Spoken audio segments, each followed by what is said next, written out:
Hello, friends, and welcome back to Stories About Entitled People. The nursing staff in our first story is awesome. I love how devious they were. They used her own evil against her. That Karen shouldn't have suggested you wait for her to be done. You gave the nursing staff a great idea for karma. But before we begin, best way to support our channel is to leave comments, like, and subscribe with the turned-on bell so you don't miss the new video every single day. Here we go. Blocked in by a Karen. So Wednesday dialysis session went okay. At end of session, I go out to the patient car park to see my mobility car, which was in a disabled parking slot, was blocked in on both sides. Passenger side by an SUV, driver side by a Jaguar belonging to a holiday patient. I live in a coastal town in the UK, and when our patients go on holiday, their slots rented out to others on holiday. I go back in and ask who owns the Jag as I'm blocked in. She had parked over the spacer lines on the edges. Enter Karen. Bleached blonde, fake tan, way over tight clothes. She looked like she was wearing a teenager's clothing. I'm not moving. I'm about to get out on dialysis. Just get a cab home and come back later or wait for me to finish treatment. The nurse in charge told her this, but she refuses to move, so the nurse said to me that she, if I agreed, would send the smallest nurse out to squeeze in and back me out. Once that was done, the nurse told me to watch, and she proceeded to move her car and block in the Jag. Then the unit manager came out and blocked the other side. Apparently, Karen went off like a bomb as the nurses then made her wait till they finished closing down the clinic at 6 p.m. She got so abusive verbally, including racist remarks to an Asian nurse, that she got blacklisted from the unit and was transferred to the next unit with space for the rest of the 2 weeks of her holiday. She now has to drive 45 miles to the next clinic where the car park is smaller, always full, and on a city with a massive car break-in problem. Sometimes karma really pays off on Karens. And our second story. Security thinks I'm his relief. I work for a pretty large security company that has a contract with the absolute biggest employer in the city. This is where I work security for. I also live in a security-protected apartment complex.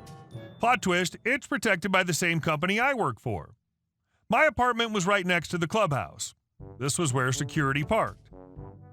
Some background information, the company as a whole uses tan shirts for supervisors and white shirts for the officers, but the specific contract for this employer dictated that supervisors wore white shirts and officers wore blue. I'm a supervisor.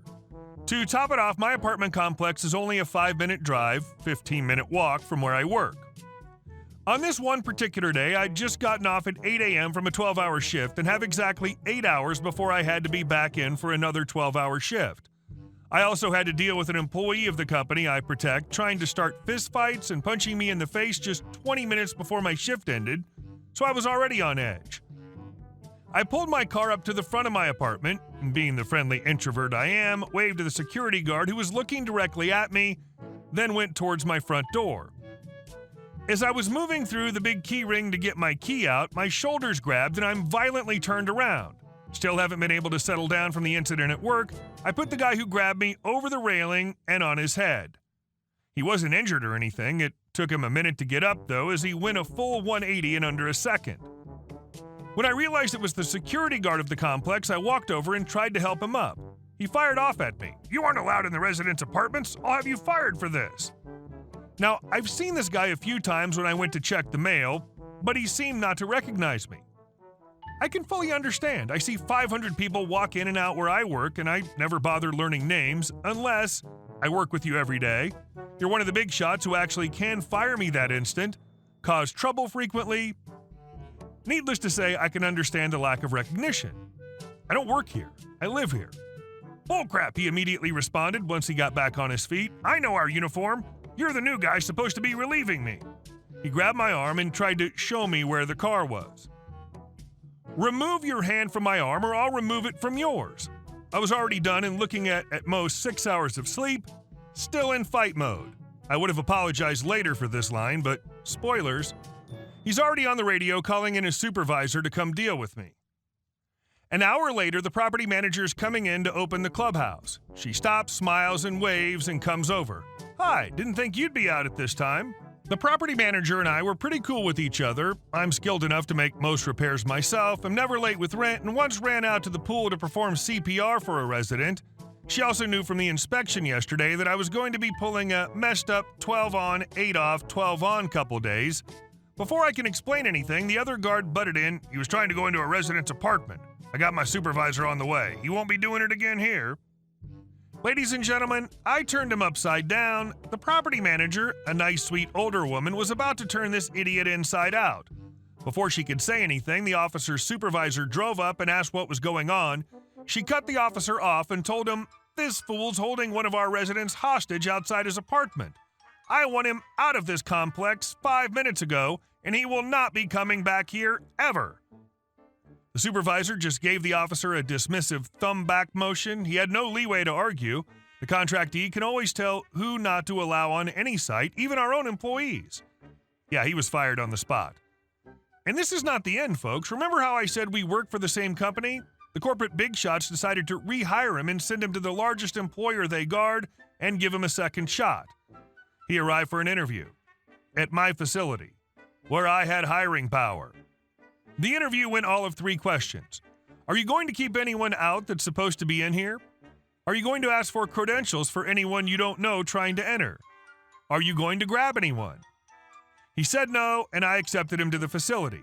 He's been working a year here now, and he's one of my best access control officers on site, even to the point someone claimed he let someone in that wasn't authorized, and I laughed instantly. Good on you for giving him an appropriate chance, and good on him for growing as a person. And our last story. My HOA put a padlock on my water faucet. I live in a condo that I own. It's a townhouse but zoned as a condo. I have an HOA that I pay $600 for. This HOA has a history of effing people around. For reference, they towed my car in March, admitted wrongdoing in writing, and still won't reimburse me. I'm going to be filing a lawsuit in small claims court for that. They've towed just about everyone in the community for one reason or another. They never give notice of an issue, they just snatch your car. They towed a sitting state court judge without justification, so apparently no one's above their bullcrap.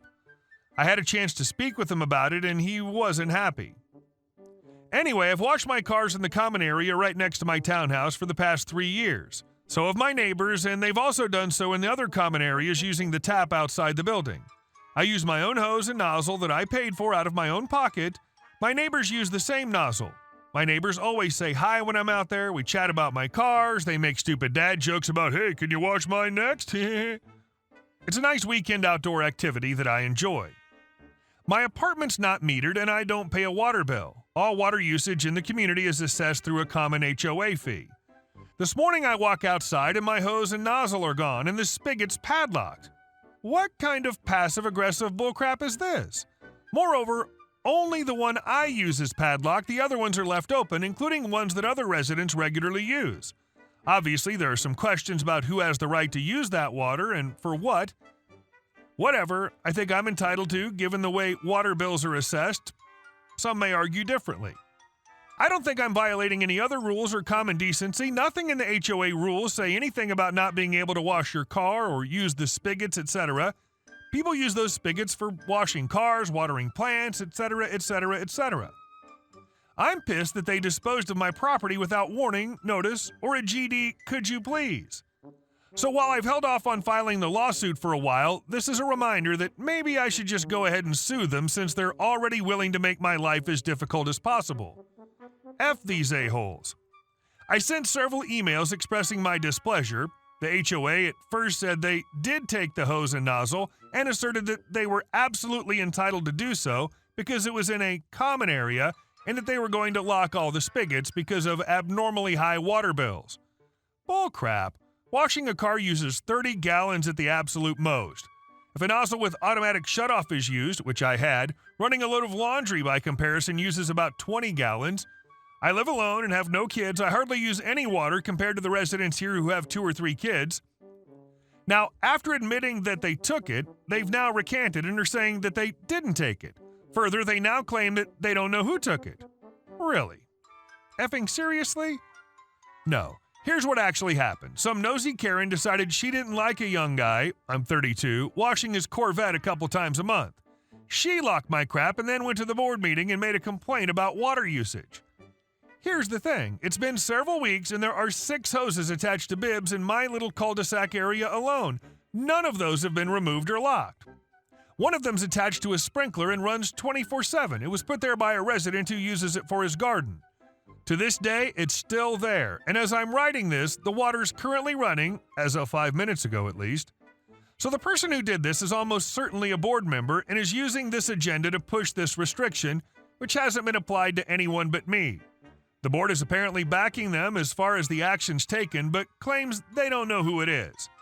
I requested the meeting minutes for that budget meeting according to the relevant statute. They have 10 days to provide them, or they face $50 statutory damages per day up to 10 days. They've not acknowledged or responded to these requests. I'm tired of this crap. I'm honestly effing furious that another resident would do this to me. Now I have nowhere to wash my cars without great expense. It was a hobby and a pastime, and it's not prohibited or restricted under any rules. I say hi to all my neighbors when they pass by me washing my car, and they all say hi. They stop to chat. We talk about cars or other stuff in the neighborhood. One woman, though, won't say hi back when I say hi to her. She just roomps and continues walking every effing time. I think she's the one who stole my crap. The condo association now says that vehicle maintenance is prohibited. Effing really?